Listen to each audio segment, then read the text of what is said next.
ഗോതമ്പ് കൊണ്ട് എങ്ങനെ ഉപ്പുമാവ് ഉണ്ടാക്കാം. അതിനുവേണ്ടി ഞാനിവിടെ എടുത്തിരിക്കുന്നത് 1 ഗ്ലാസ് നുറുക്ക് ഗോതമ്പാണ്.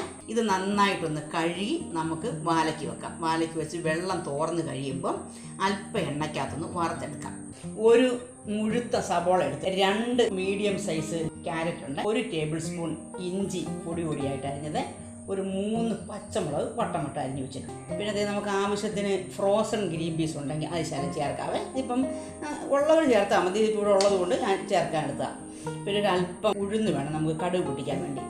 പിന്നെ ഒരു ചെറിയ തേങ്ങാമുറിയാണ് ഞാൻ ചേർത്തി വെച്ചിരിക്കുന്നത്, ഒരു ചെറിയ മുറി മതി. പിന്നെ ആവശ്യത്തിന് കരിവേപ്പില, അല്പം കടുക്. പിന്നെ ഈ ഉപ്പുമാവിന് ഒരു നിറം വേണം എന്നുള്ളവർ ഒരല്പം മഞ്ഞളും കൂടി ഇടുക. പിന്നെ ആവശ്യത്തിന് ഉപ്പ്. ഈ നുറുക്ക് ഗോതമ്പ് നന്നായിട്ട് കഴുകി അതിൻ്റെ വെള്ളം വാരാൻ വേണ്ടി വെച്ചിട്ടില്ലേ, ആ വെള്ളം മുഴുവൻ വാർന്നു വന്നിട്ടുണ്ട്. ഇനി ഒരു പാൻ വെച്ച് ഒരല്പം ഓയിൽ ഒഴിച്ചു കൊടുക്കാം. നിങ്ങൾക്ക് ഇഷ്ടമുള്ള ഓയിൽ ഒഴിക്കാം കേട്ടോ, കുക്കിംഗ് ഓയിൽ ആയിരിക്കണമെന്നേ ഉള്ളൂ. നമുക്ക് ഈ ഗോതമ്പ് ഇട്ടൊന്ന് വറുത്തെടുക്കാം.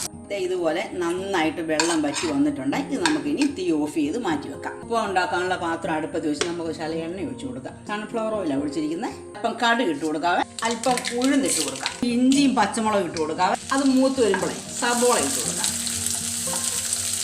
സബോളയ്ക്ക് പുറകെ ഒരല്പം ഉപ്പും കൂടെ ചേർത്ത് കൊടുക്കാവേ. എന്നിട്ട് ഇതൊന്ന് വഴന്ന് വരണം, നന്നായിട്ടൊന്ന് മൂത്ത് വരും.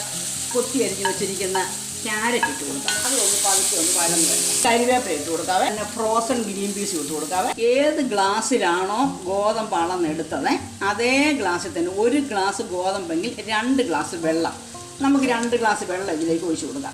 തേങ്ങാപ്പേരി ഇട്ട് കൊടുക്കാം, ഒരല്പം ഉപ്പ് ഇട്ട് കൊടുക്കാം. കാരണം നമ്മുടെ ഗോതമ്പ് ഇടുമ്പം ഉപ്പ് പിന്നെ ചേർക്കാൻ പറ്റത്തില്ല. അതുകൊണ്ട് ഈ വെള്ളത്തിൽ ആവശ്യത്തിനുള്ള ഉപ്പ് നമുക്ക് ടേസ്റ്റ് ചെയ്ത് നോക്കിയിട്ട് ഗോതമ്പിനും കൂടെ ഉള്ള ഉപ്പ് അതിലിട്ടേക്കണേ. ഒരു 1/4 ടീസ്പൂൺ മഞ്ഞൾ ഇട്ട് കൊടുക്കുന്നുണ്ട്. മഞ്ഞൾ ഇഷ്ടമില്ലാത്തവർ, അതിൻ്റെ കളർ ഇഷ്ടമില്ലാത്തവർ വേണ്ട. ഇത് വെറുതെ ഉപ്പുമാവിന് ഒരു നിറം വരാൻ വേണ്ടി മാത്രമാണ്. ഇത് മൂടി വെച്ച് തിളപ്പിക്കാം. നമ്മുടെ വെള്ളം തിളച്ച് വന്നിട്ടുണ്ട്. അതിലേക്ക് നമുക്ക് വറുത്ത് വെച്ചിരിക്കുന്ന ഗോതമ്പ് ഇട്ട് കൊടുക്കാം. ഗോതമ്പ് ഇട്ടതിന് ശേഷം ചെറുതായിട്ടൊന്ന് ഇളക്കിയിട്ടെ ഇത് മൂടി വെച്ചൊന്ന് വേവിക്കാവേ. ചെറിയ ഫ്ലെയിമിൽ വേണം വേവിക്കാനേ. ഗോതമ്പ് വേകാൻ വെച്ചിട്ട് 10 മിനിറ്റ് ആയിട്ടുണ്ട്. നമുക്കൊന്ന് തുറന്നു നോക്കാം. അല്പം പോലും വെള്ളമില്ല, പറ്റിയിട്ടുണ്ട്. ഈ തീ ഓഫ് ചെയ്തിട്ട് അവിടെ അനക്കാതെ വെക്കണേ, തണുക്കാൻ അനുവദിക്കണേ. അവിടെ ഇരിക്കട്ടെ. 10 മിനിറ്റ് കഴിഞ്ഞ് ഇനി നോക്കാവുള്ളൂ. നമുക്ക് ഇളക്കി നോക്കാവേ. 10 മിനിറ്റ് തണുക്കാൻ വെച്ചുള്ളൂ. നന്നായിട്ട് തണുത്ത് വന്നിട്ടില്ല. ഇത് ഒന്നും കൂടി ഇത് തണുക്കടഞ്ഞു. ഇച്ചിരിയോടെ തണുത്തതിന് ശേഷം നന്നായിട്ടൊന്ന് ഇളക്കുമ്പോൾ അത് നന്നായിട്ട് വിട്ട് വന്നോളൂ. ഉപ്പുമാവ് റെഡിയായി വന്നിട്ടുണ്ട്. ഇനി നമുക്കതൊരു പ്ലേറ്റിലേക്ക് എടുത്ത് സെർവ് ചെയ്യാം. ഈ ചാനൽ കണ്ടുകൊണ്ടിരിക്കുമ്പം സബ്സ്ക്രൈബ് ചെയ്യാത്ത ആരെങ്കിലും ഉണ്ടെങ്കിൽ ഒന്ന് സബ്സ്ക്രൈബ് ചെയ്ത് സപ്പോർട്ട് ചെയ്യണേ.